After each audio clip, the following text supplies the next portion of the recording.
Hello guys, magluluto tayo ngayon ng sabaw na isda.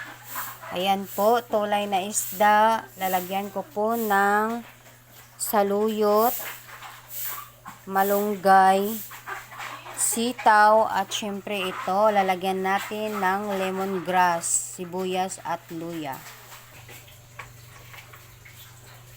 Ilagay na natin ang lamas.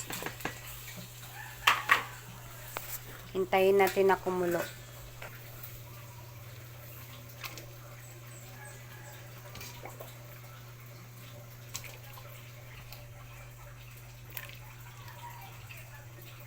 Ilagay na natin ang sitaw.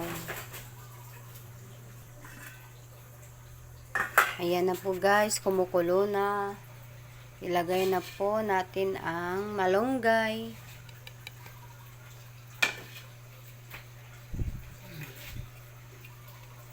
Yan, sarap po ng sabaw sa umaga.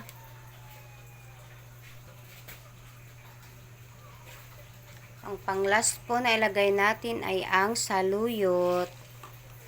Ayan po, ang sabaw. Pasabaw ta guys sa umaga.